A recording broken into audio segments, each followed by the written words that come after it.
Welcome back to the Lightning Strike with Muhammad Fahim. Welcome back, folks, to the Lightning Strike. Muhammad Fahim in the studio with me today. Candy Luke, John Arena, and our guest, our person of the week, Sheila. Would you mind introducing our person of the week today? Absolutely.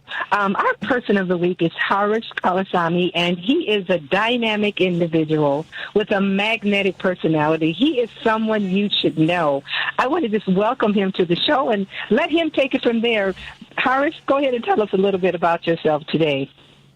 Good morning, everyone. I'm Harish Kolasani. I can call myself as first volunteer of National India Hub, which is a community center started in Schaumburg, Illinois.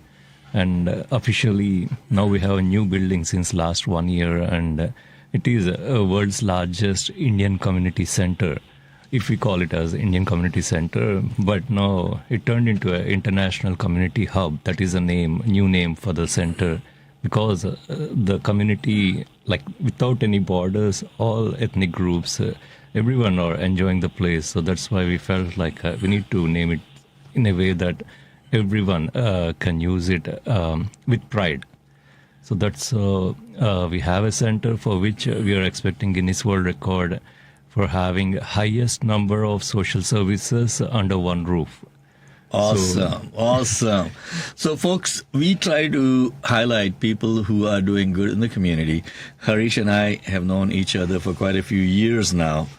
And Harish, some of the things that you do, I don't know how you do it, but you go, over and beyond what is required of a single person to do this.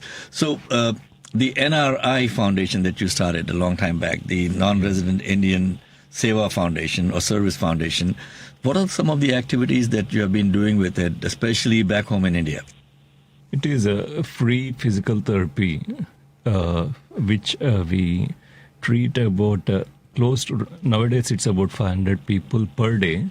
It's been on an average of 400 treatments per day, zero money involved. I mean, no one pays anything except we paying to the staff.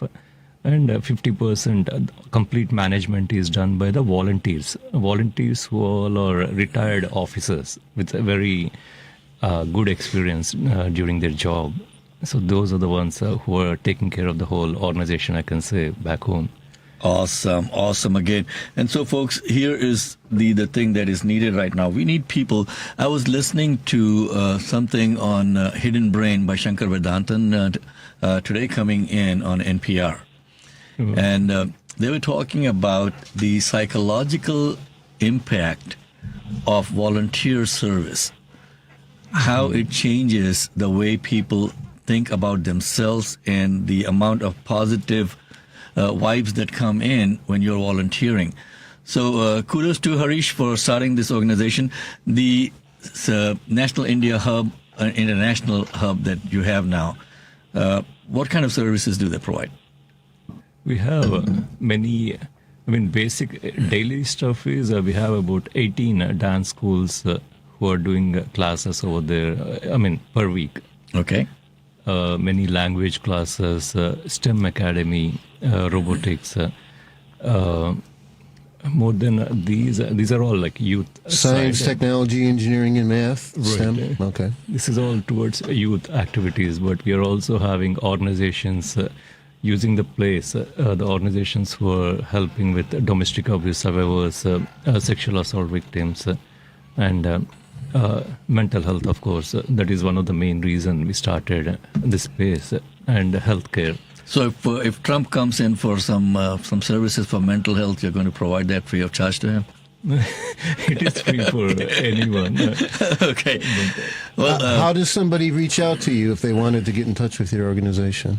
Right now, direct contact. It's like it's been like word of mouth.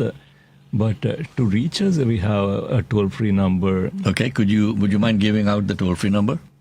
I need to remember. It's about 1-888-888-6639. Okay. And do you have a website? So 1-888-88 6635. Okay. And do you have a website that you can share with our listeners? Right now it is indiahub.org. Sheila, do you have any questions, follow-up questions for Harish?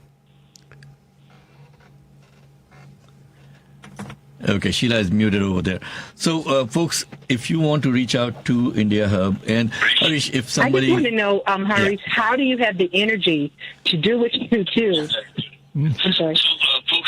I mean, it is an everyday thing. I get energy from doing it. Hang on 1 second. Sheila, I think... How do you have the energy? Sheila, if you could mute your radio, please.